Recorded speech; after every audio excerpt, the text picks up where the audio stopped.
नमस्कार विद्यार्थी मित्रांनो, स्मार्ट अभ्यास या यूट्यूब चॅनलवर आपले मनापासून स्वागत आहे. आणि आज दिनांक 15 एप्रिलच्या ज्या महत्त्वपूर्ण चालू घडामोडी असणार आहेत त्याचा अभ्यास या व्हिडिओच्या माध्यमातून आपण करणार आहोत. तत्पूर्वी आपण जर चॅनलवर नवीन असाल तर चॅनलला सबस्क्राईब करून घ्या. व्हिडिओ जर आवडला तर व्हिडिओला लाईक करा. तसेच हा व्हिडिओ आपल्या विद्यार्थी मित्रांना नक्की शेअर करा, जेणेकरून याचा फायदा आपल्या मित्रांना सुद्धा होईल. चला मग सुरुवात करूया आजच्या महत्त्वपूर्ण अशा चालू घडामोडींना.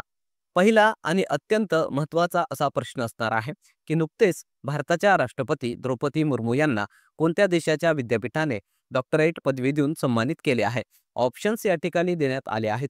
याचे योग्य उत्तर असेल ऑप्शन नंबर बी, स्लोवाकिया या देशातील एक विद्यापीठ आहे. त्यानं नुकतंच आपल्या देशाच्या राष्ट्रपतींना डॉक्टरेट पदवी दिलेली आहे. तर त्याविषयी काही पॉईंट्स लक्षात ठेवायचे आहेत. तर भारताच्या ज्या राष्ट्रपती आहेत द्रौपदी मुर्मू या सध्या पोर्तुगाल आणि स्लोवाकिया या देशाच्या दौऱ्यावर असताना त्यांना स्लोवाकिया हे जे काही देश आहे त्या देशामध्ये एक युनिव्हर्सिटी आहे कॉन्स्टंटाईन द फिलॉसॉफर नावाची, त्याने डॉक्टरेट पदवी देऊन त्यांचा सन्मान केलेला आहे. तर हे पॉईंट आपल्याला याविषयी लक्षात ठेवायचं आहे. तसेच पोर्तुगाल या देशाने सुद्धा त्या देशातील जे लिस्बन शहर आहे त्या शहराचं नागरिकत्व देऊन त्यांचा सन्मान केलेला आहे. तसेच की ऑफ ऑनर हा पुरस्कार सुद्धा त्यांना या पोर्तुगाल देशाकडून देण्यात आलेला आहे. तर हे काही पॉईंट्स आपल्याला याविषयी लक्षात ठेवायचे आहेत. तसेच इतर सुद्धा जे देश आहेत त्यांनी अलीकडेच आपल्या राष्ट्रपतींना त्यांच्या देशाच्या सर्वोच्च नागरी सन्मानाने सन्मानित केलेलं आहे. तर ते सुद्धा आपल्याला लक्षात ठेवायचे आहेत. तर फिजी या देशाने त्यांच्या companion of the order of Fiji या सर्वोच्च नागरी सन्मान देऊन त्यांचा सन्मान केलेला आहे. तसेच जो थिमोर लिस्टे देश आहे त्याने सुद्धा त्या देशाचा सर्वोच्च नागरी सन्मान grand collar of the order of Timor Leste देऊन त्यांचा सन्मान केलेला आहे. आणि 2023 साली सुरिनाम या देशाचा सर्वोच्च नागरी सन्मान यंदो स्टार सुद्धा आपल्या देशाच्या राष्ट्रपती द्रौपदी मुर्मू यांना देण्यात आलेला आहे. तर यावर आपल्या परीक्षांमध्ये प्रश्न हा विचारला जाऊ शकतो. ते आपल्याला अवॉर्डचे नाव आणि देशाचं नाव लक्षात ठेवायचं आहे. त्यासोबतच स्लोवाकिया या देशाचा उल्लेख आलेला आहे. तर त्याविषयी काही पॉईंट्स लक्षात ठेवा. ह्याची राजधानी बातिस्लावा, चलन आहे युरो आणि हा एक युरोपियन देश आहे. तर एवढे पॉईंट्स याविषयी लक्षात ठेवायचे आहेत.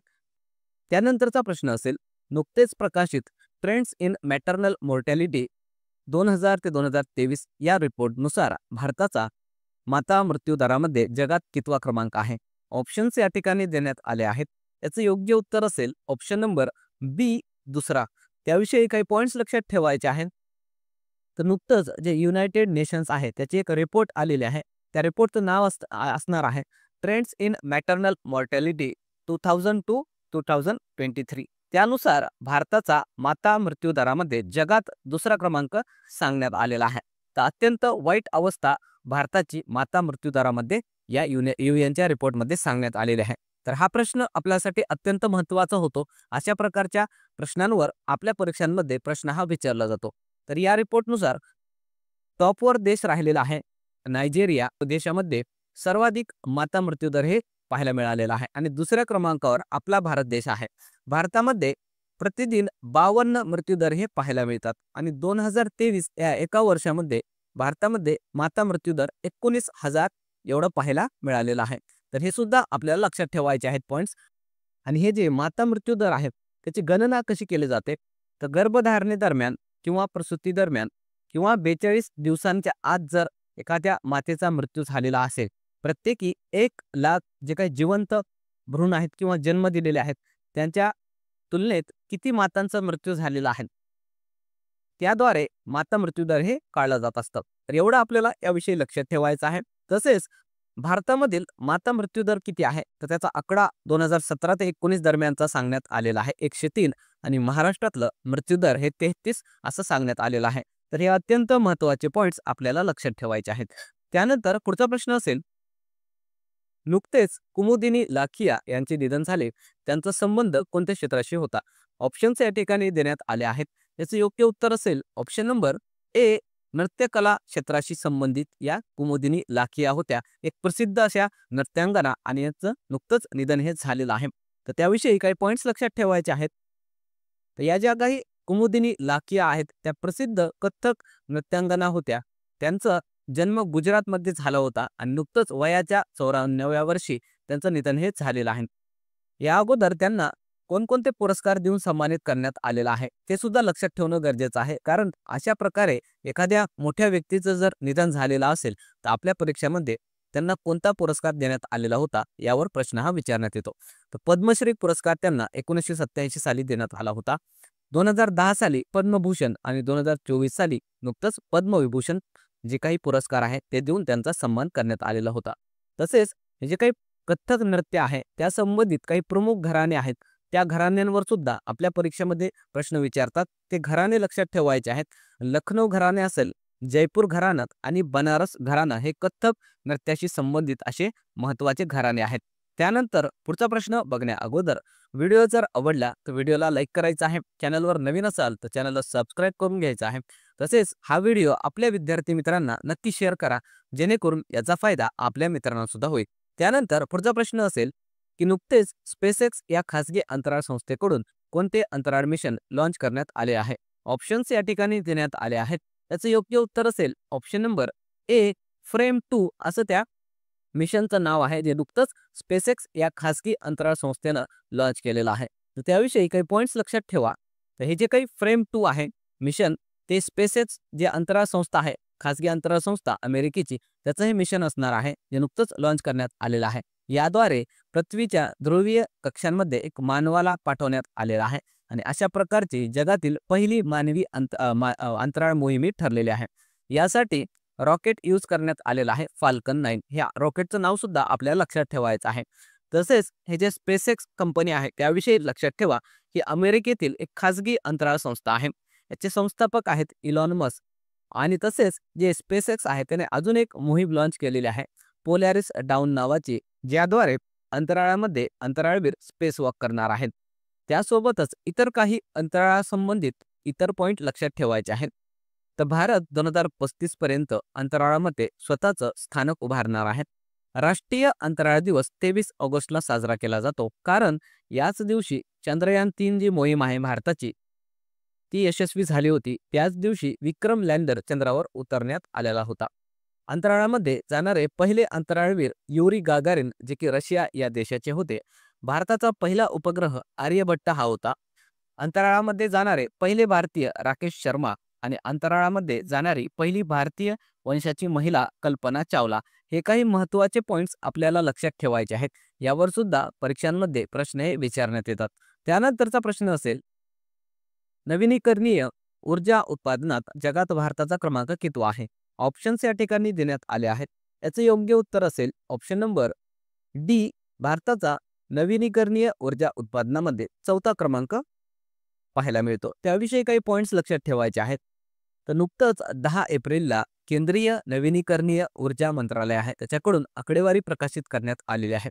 त्यानुसार भारताची रिन्युएबल एनर्जी अर्थात नवीनीकरणीय ऊर्जा क्षमता ही 220.10 गिगावॅट झालेली आहे. 2024-25चा हा डेटा आहे. या अगोदर 2023 मध्ये 198.75 गिगावॅट आपली ऊर्जा क्षमता होती आणि ही ऊर्जा क्षमता आता नुकतंच वाढलेली आहे आणि यामुळे भारताचा रिन्युएबल एनर्जी क्षमतेमध्ये जगात 4था क्रमांक आलेला आहे. तर टॉपचे देश कोणकोणते आहेत, तर पहिल्या क्रमांकावर चीन हा देश आहे, दुसऱ्या क्रमांकावर अमेरिका आहे, तिसऱ्या क्रमांकावर ब्राझील आणि भारताचा जगामध्ये सध्या 4था क्रमांक लागतो. ही क्रमवारी आपल्यासाठी महत्त्वाची आहे, ती लक्षात ठेवायची आहे.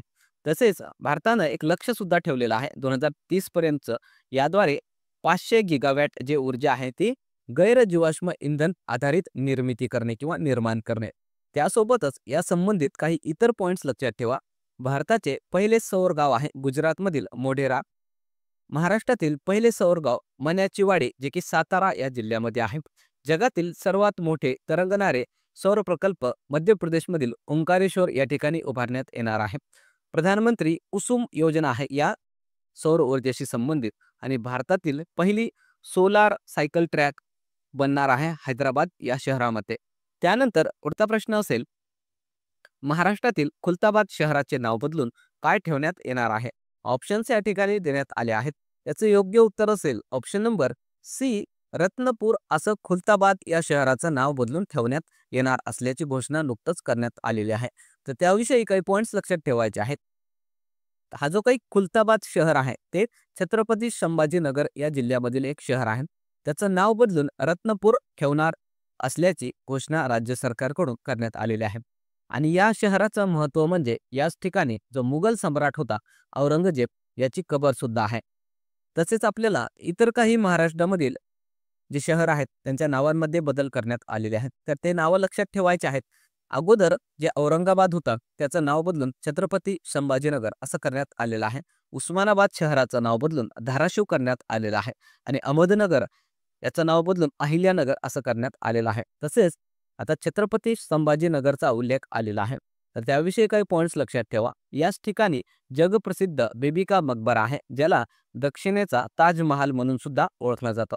त्या ठिकाणीच पानचक्की आहे. तसेच दौलताबाद या ठिकाणी देवगिरी किल्ला आहे आणि वेरूळ आणि अजिंठा या जगप्रसिद्ध लेण्या सुद्धा याच जिल्ह्यामध्ये पाहायला मिळतात. यावर सुद्धा आपल्या परीक्षांमध्ये प्रश्न हे विचारण्यात आलेले आहेत, ते आपण लक्षात ठेवायचं आहे. त्यानंतर पुढचा प्रश्न असेल, राष्ट्रीय सुरक्षित मातृत्व दिवस कधी साजरा केला जातो? ऑप्शन्स या ठिकाणी देण्यात आले आहेत. याचे योग्य उत्तर असेल ऑप्शन नंबर ए 11 एप्रिलला नॅशनल सेफ मदरहुड डे अर्थात राष्ट्रीय सुरक्षित मातृत्व दिवस म्हणून साजरा केला जातो. त्याविषयी काही पॉइंट्स लक्षात ठेवायचे आहेत. तर दरवर्षी 11 एप्रिलला हा दिवस साजरा केला जातो, कारण याच दिवशी महात्मा गांधीजी यांच्या पत्नी कस्तुरबा गांधी यांची जयंती असते आणि या कस्तुरबा गांधी यांनी महिला तसेच बालकांसाठी खूप मोठ्या प्रमाणामध्ये त्यांच्या आयुष्यामध्ये कार्य हे केलेलं आहे. म्हणून त्यांची स्मृती म्हणून हा दिवस साजरा केला जातो. तर एवढ्या गोष्टी आपल्याला याविषयी लक्षात ठेवायचं आहे. तसेच या 2025 ची थीम आपल्याला लक्षात ठेवायची आहे, स्वस्थ सुरुवात आशावादी भविष्य. आणि या दिवसाला साजरा करण्याची सुरुवात 2003 सालापासून झालेली आहे. याचा उद्देश काय असतो? तर माता मृत्यूदर कमी करणे हा दिवस साजरा करण्यामागचा उद्देश असतो. त्यानंतर कालच्या ज्या काही महत्त्वाच्या घडामोडी आपण बघितल्या होत्या त्याचं क्विक रिव्हिजन या ठिकाणी आपण करणार आहोत. तर पहिला प्रश्न आपण बघितला होता, तब्बल 128 वर्षानंतर कोणत्या खेळाचे समावेश ऑलिम्पिकमध्ये करण्यात येणार आहे? आणि याचं उत्तर होतं ऑप्शन नंबर बी क्रिकेट. त्यानंतरचा प्रश्न आपण घेतला होता, नुकतेच एप्रिल 2025 मध्ये आरबीआयने रेपो दर किती ठेवला आहे? आणि याचं उत्तर होतं ऑप्शन नंबर सी 6%. त्यानंतरचा प्रश्न आपण घेतला होता, नुकतेच जीआय टॅग देण्यात आलेले willow bat, namda, gabba tweed, crewel उत्पादनं कोणत्या राज्यातील आहेत? याचं उत्तर होतं option number C Jammu Kashmir. राष्ट्रीय समुद्रवरून पुरस्काराने कोणाला सन्मानित करण्यात आले? याचं उत्तर होतं ऑप्शन नंबर बी राजेश उन्नी यांना राष्ट्रीय समुद्र वरून पुरस्कार देऊन सन्मानित करण्यात आलेला आहे. याविषयी कालच्या व्हिडिओमध्ये आपण डिटेलमध्ये चर्चा केलेली आहे. त्यानंतरचा प्रश्न होता, नुकतेच ग्लोबल टेक्नॉलॉजी समिट 2025 चे आयोजन कोठे करण्यात आले? याचं उत्तर होतं ऑप्शन नंबर ए नवी दिल्ली. त्यानंतरचा प्रश्न आपण घेतला होता, नुकतेच भारतातील पहिल्या हाय अल्टिट्यूड क्लायमेट रिसर्च स्टेशनचे उद्घाटन कोठे करण्यात आले? आणि याचं उत्तर होतं option number A Jammu Kashmir. त्यानंतरचा प्रश्न आपण घेतला होता, नुकतेच कितव्या क्रमांकाची महावीर जयंती साजरी करण्यात आली? आणि याचं उत्तर होतं ऑप्शन नंबर सी 2623व्या क्रमांकाची महावीर यांची जयंती नुकतंच साजरा करण्यात आलेली आहे. याविषयी कालच्या व्हिडिओमध्ये आपण डिटेलमध्ये चर्चाही केलेली आहे. त्यानंतर काल आपण होमवर्क क्वेश्चन सुद्धा दिला होता. तो होमवर्क क्वेश्चन असा होता की बलात्कार विरोधी अपराजिता विधेयक कोणत्या राज्यात पारित करण्यात आले?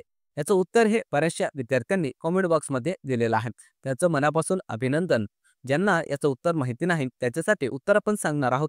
याचं उत्तर असेल ऑप्शन नंबर बी पश्चिम बंगाल या राज्याने बलात्कार विरोधी अपराजिता विधेयक त्यांच्या राज्यामध्ये पारित केलेलं आहे. त्यानंतर आजचा होमवर्क क्वेश्चन असेल अत्यंत महत्त्वाचा आणि अत्यंत सोपा असा प्रश्न असणार आहे की नुकतेच दिल्लीच्या नवीन मुख्यमंत्री कोण बनले आहेत? ऑप्शन्स या ठिकाणी आपण दिले आहेत. याचं योग्य उत्तर सर्व विद्यार्थ्यांनी कमेंट बॉक्समध्ये द्यायचं आहे. आणि नुकतंच जे पुण्यामधील कारागृहाचा पेपर झालेला आहे त्यामध्ये सुद्धा यावर प्रश्न हा विचारण्यात आलेला आहे. तर बघूया किती विद्यार्थ्यांना या प्रश्नाचं उत्तर हे माहिती आहे. सर्वांनी कमेंट बॉक्समध्ये उत्तर सांगण्याचा प्रयत्न हा करायचा आहे. चला मग थांबणार आहोत या ठिकाणी. व्हिडिओ जर आवडला तर व्हिडिओला लाईक करायचा आहे. चॅनलवर नवीन असाल तर चॅनलला सबस्क्राईब करून घ्यायचं आहे. तसेच लेक्चरच्या मोफत नोटसाठी आपलं जे टेलिग्राम चॅनल आहे स्मार्ट अभ्यास 555 त्याला जॉईन करून घ्या. तसेच इंस्टाग्राम आणि व्हॉट्सअप चॅनल सुद्धा आहे स्मार्ट अभ्यास या नावाने, त्याला सुद्धा जॉईन करा. त्या ठिकाणी आपण विद्यार्थ्यांसाठी मोफत स्टडी मटेरियल टाकत असतो. थांबूया मग, पुन्हा भेटूया एका नवीन व्हिडिओसह. तोपर्यंत धन्यवाद.